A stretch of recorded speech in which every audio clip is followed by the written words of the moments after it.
I have never seen an airline with so much corruption or troubled history, especially one this young. Welcome back to part 2 of Air Peace Week. If you know my channel, you know every video contains information about the subject airline, but when building my Air Peace video, I just couldn't fit everything without having an hour-long video. This will cover everything from the CEO who's literally a fugitive on the run, an airline with a history of hiding catastrophic incidents, an airport that's falling apart, and how they can possibly turn this around to show their brand in the United States soon, which will all be found in the timestamps and chapters below.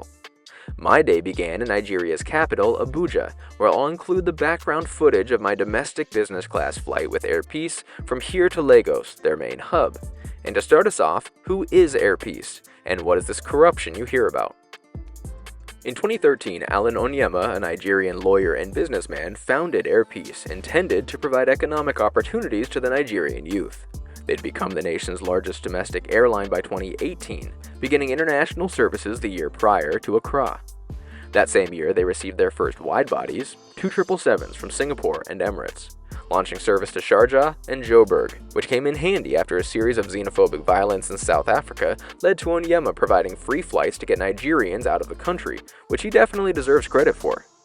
Ever since 2019, however, the airline began getting major concerns over its management and safety. For starters, Onyema has been buried in legal troubles in the US, including money laundering, bank fraud, credit fraud, impeding investigations, and falsifying documents. The Accident Investigation Bureau then found that Air Peace was failing to report serious incidents and accidents. Multiple aircraft were found to have unreported structural damage, which was covered by Josh Cahill as well. Cockpit voice recorders were found to be wiped immediately following any incident or accident, and other pitfalls, leading to the Bureau to state that the airline lacked the understanding of required mandates and basically gone rogue. In the unraveling of this, 17 of their 25 aircraft were grounded, and the UAE restricted their landing rights, to which the Nigerian government claimed it was racist and revoked Emirates' Lagos landing rights in response. Air Peace's struggles will be a common theme in this video, and while the CEO holds a good portion of the blame, their location doesn't help either. Aviation in Africa is a luxury, and only used out of necessity in most cases. Even in Nigeria, the second largest sub-Saharan country in aviation behind South Africa, Air Peace is the largest carrier of West and Central Africa, despite only holding a 10% market share because of the sheer amount of small airlines, as Africa has more strictly regional carriers than anywhere in the world, which struggle to connect and grow outside of their corner of their country. As they grow their fleet, they do maintain a 400,000 available seat market, although load factors are low on a lot of their routes, especially international. And if Nigeria, Africa's largest country by population, is struggling to fill flights, it speaks volumes for the rest of the continent. Or maybe something a bit more sinister. We'll find out. Alan Onyema is the embodiment of this whole story. Born in Benin and raised in Nigeria, he got a law degree and served law in Nigeria until 1989 before launching Air Peace. We looked at his history of pointing fingers and deceiving those who could have helped. Well, it's more than a moral dilemma. It's a full-on legal debacle. Onyema has long been in trouble with the United States. Onyema travels frequently to Atlanta, where he opened several personal and business bank accounts. He then transferred $20 million into the account using false documents, used the airline to move an additional $45 million over about 10 years, and laundered another $16 million. The paperwork attached to the money was intended for purchasing aircraft, but it was alleged that Onyema provided fake purchase agreements and appraisals. Springfield Aviation is the seller Onyema listed, but they were found to be illegitimate, not even engaging in business of that kind. With amounts of this degree, the case was raised to the federal government, where the U.S. Attorney General stated that they believed Onyema was using the airline as a front to launder money and ordered his bank accounts to be frozen during the investigation. In 2019, Onyema was charged with 35 crimes, including 27 counts of money laundering, 3 counts of bank fraud, 1 conspiracy to commit bank fraud, 3 counts of credit application fraud, and 1 conspiracy to commit credit application fraud. When caught, Onyema submitted additional paperwork, resulting in additional charges, as it was found that he directed Springfield Aviation to sign a backdated contract, which the U.S. caught and added obstruction of an ongoing investigation to his charges. But What did he think was going to happen when he was managing a struggling airline in a country with an average annual income below $10,000 US, but he coincidentally bought a nice house, armored Lexus, Rolls-Royce, Mercedes, and high-end retail in Atlanta? Like, at least be slick with it, dude. It really makes you wonder, though, with those aspirations of New York flights, why would the US government even entertain the idea when their CEO may as well be on the most wanted list? Seems like if they want any chance of becoming a true global player, Onyema will have to pass that torch to someone else. In Sunday's video, we'll discuss the London route. I mean, it took 6.5 years from certification until that route flew, and now there's a number of issues from both parties. Onyema's blaming London, London's blaming Air Peace. It's just becoming a little hostile. But that's all for Sunday, because with London in limbo, what about the US? Their next big goal. After launching London, Onyema got a bit excited and said that New York and Houston were next, due by the end of 2024. With their two 777s seemingly working at capacity, he stated they were getting more aircraft for this purpose, saying that his team was in California looking at the 3 777s they were going to buy. Previously, however, he'd expressed Air Peace was ordering 787s. Although it's been over a year, orders have backed up, and it still doesn't look like Air Peace has placed an order. And those 777s remain to be seen almost a year after his team was allegedly in California to check them out. At the same time, the Nigerian government granted the airline approval for flights to JFK, which Onyema was proud to flaunt. But as far as I can tell, they still haven't even applied for a US foreign air carrier permit, which isn't a quick process. So, I'm glad Nigeria wants their carriers in the US, but they have to prove a long list of standards to hit that bar. And as if there weren't enough obstacles, in September the US FAA removed Nigeria's Category 1 rating, which is the level of ICAO standards assessing a country's ability to safely and reliably offer air travel, making it so that no Nigerian carrier can launch any new flights to the US. Nigeria's aviation authority says it's because it's been more than 4 years since they last used the rating and not due to any performance issues, which is valid and has occurred with other countries in the past, so it's possible.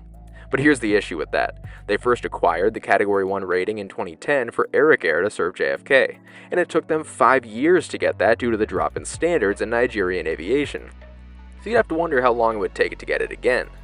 Presumably less time, but it's a major wild card.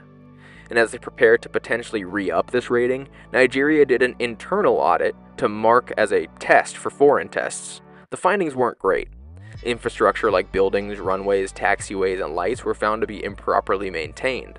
Security and safety at the airport perimeter had also seen issues, and the airport has a history of airport incursions. A Nigerian aviation analyst claimed that there's something wrong administratively and that the leadership is lacking, that the airport and government seems to think that they'll just be handed this certification without investing the time and money. That's just not how ICAO and the US government work.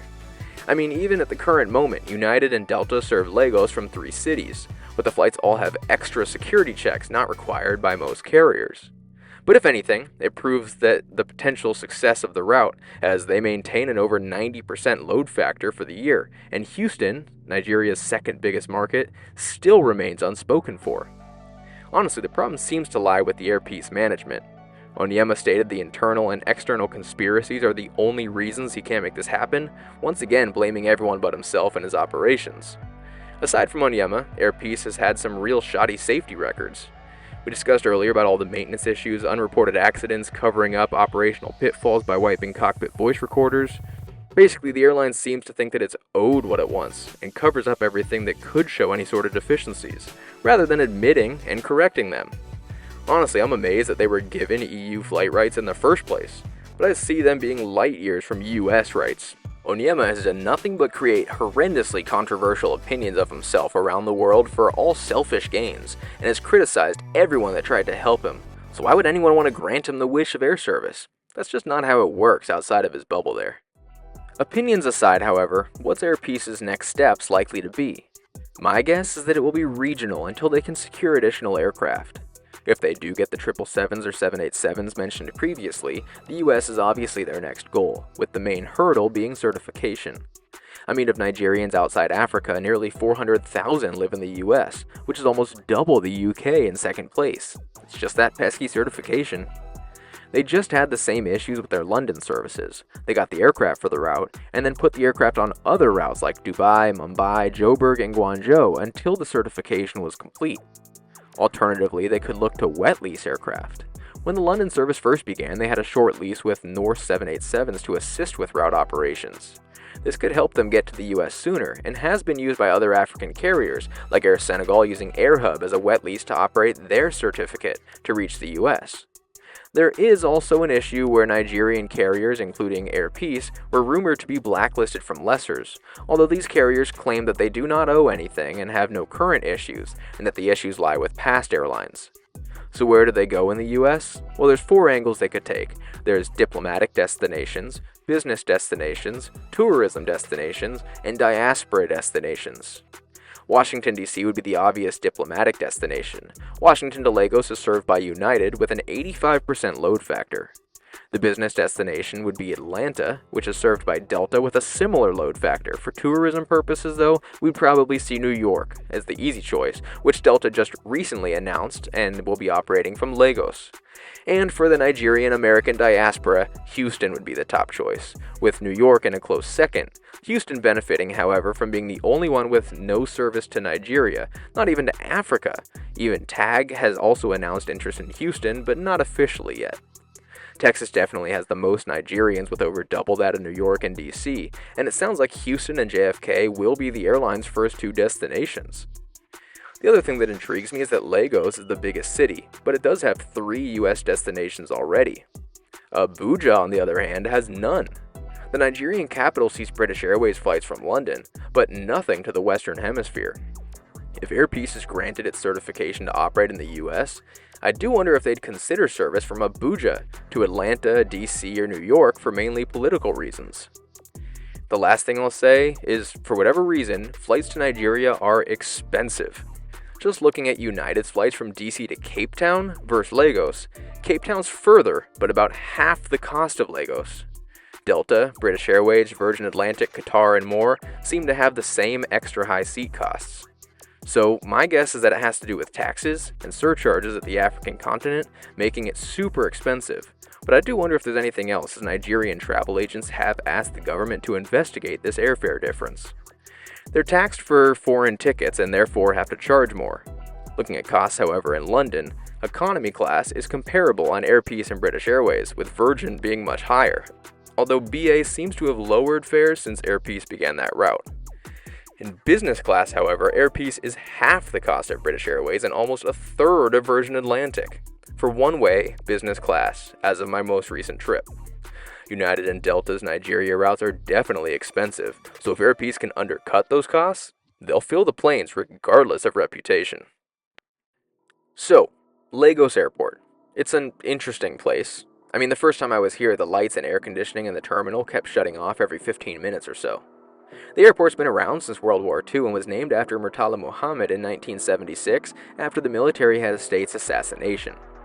The original terminal was said to be modeled after Amsterdam's Schiphol Airport in the 70s, but had all kinds of issues to its security with reputations of being dangerous. The FAA even posted signs in their airports warning travelers that the Lagos airport didn't meet ICAO standards, which led to a US-Nigeria travel suspension in 1993, to which Nigeria responded with a shoot-on-sight policy a few years later for anyone encroaching on the secure areas, and then the FAA lifted its ban a couple years later. Now get this. This is crazy to me. Most domestic operations have moved to Lagos's other airport, kinda. Known colloquially as the Lagos Airport or Murtala Muhammad Airport 1, this one is government-ran and is the major part of the airport. Then is the Ikeja Airport, or Murtala Muhammad Airport 2, a privately owned airport serving mostly domestic carriers. So okay, 2 airports for a major city isn't that weird, right? Well, they're on the exact same property. They use the same runways and taxiways. It's just that they're on opposite sides of the airport. It would be like if Heathrow's Terminals 1 and 5 were legally denoted as separate airports. Anyway, back to the main international airport portion. The airport was forced to meet ICAO standards in 2000 to maintain most international flights, so they had to clean it up, repaint luggage belts, add AC, and provide services for passenger comfort. Even with those upgrades, it was still a sad terminal. I mean, if you watch my other videos this week leading up to this one, you'll see that it's worn down, the windows are broken, and the layout just doesn't make sense.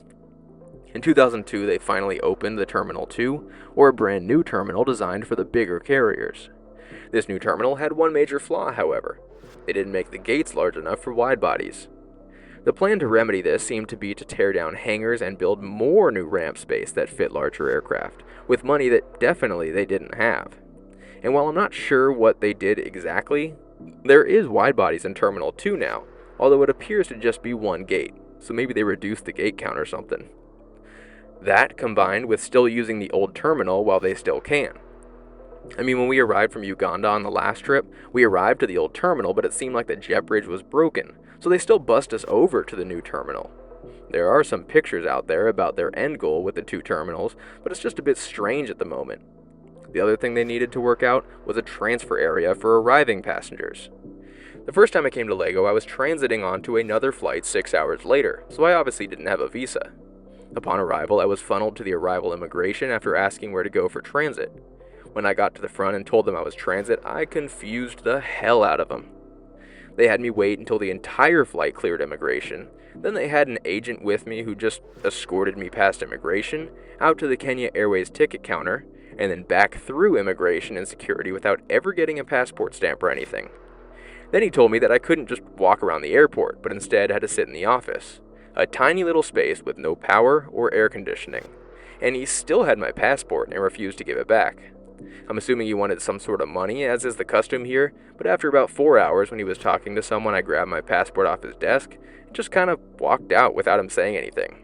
So not exactly your average transit experience. Just for the record though, the next time I went for transit, I had my visa, so I just went through immigration as if I was staying in the country, but then checked in and went right back through immigration, which was much simpler, but obviously subject to the whole visa thing. So what I'm saying is, Lagos Airport, Wild West. Next time you hear from me, it'll be our normal trip report on Air Peace's 777 business class from their Lagos hub to London, the route they've been planning since inception. It doesn't come without its own drama, however, with years of threats and red tape, but at least now we know the backstory behind it all. And before coming after me to say I'm being too harsh on these people, in my 3 trips I've asked about 50 people if they like Air Peace compared to other international carriers. These people include Nigerians and non-Nigerians, and I haven't had anyone genuinely say that they like Air Peace, or that they would choose it over other carriers. Most people seem to be okay with it, which is what happens when an airline exists because of necessity. But Nigerians deserve more out of a national carrier. But if you're curious about why I am so invested in this airline, just watch the last video, and the first installment of Air Peace Week, where I discussed what led me to this travel day, from my worst visa experience, to an embassy losing my passport, to Air Peace literally stealing thousands of dollars from me, and for some reason, I thought, yeah, I'm gonna do that again. Patrick and Air Peace may be the most toxic relationship of it all, but until this Sunday, safe travels. I'll see y'all next time.